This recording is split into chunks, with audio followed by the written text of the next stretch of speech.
त्यामध्ये राहून देशाचा विकास करणं, आपल्या मतदारसंघाचा विकास करणं अत्यंत अवघड आहे आणि त्यामुळे अशोक चव्हाण यांनी आपल्या आमदारकीचा आणि आपल्या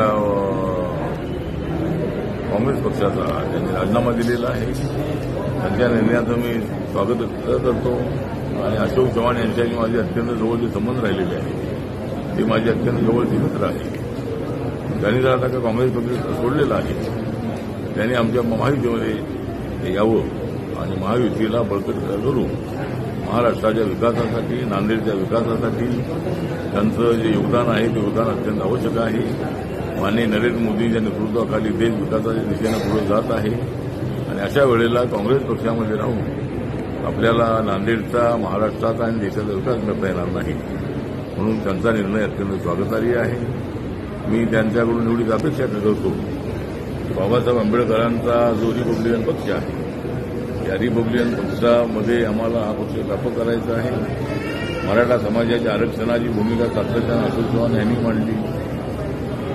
त्याला पाठिंबा देण्याची भूमिका आपण अनेक वेळेला घेतलेली आहे आणि त्या अशोक चव्हाण यांना मी नम्र निवेदन करत आहे. जर आपण आता काँग्रेस पक्ष सोडलेला आहे तर आपण Republican Party of India, Babasaheb Ambedkar, Chhatrapati Shivaji Maharaj, Mahatma Jyotiba Phule, Rajeshri Shahu Maharaj यांच्या विचाराचा जो पक्ष आहे त्या पक्षामध्ये आपण यावं.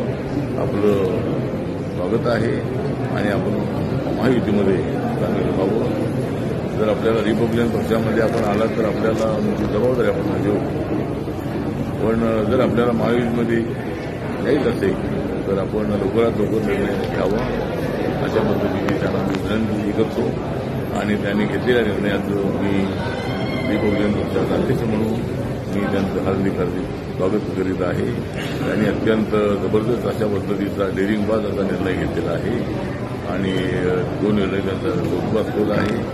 म्हणून त्यांचं मी या ठिकाणी हार्दिक अभिनंदन करत आहे आणि त्यांनी आरपीआयमध्ये यावं अशा पद्धतीची आपली त्यांच्याकडून अपेक्षा आहे.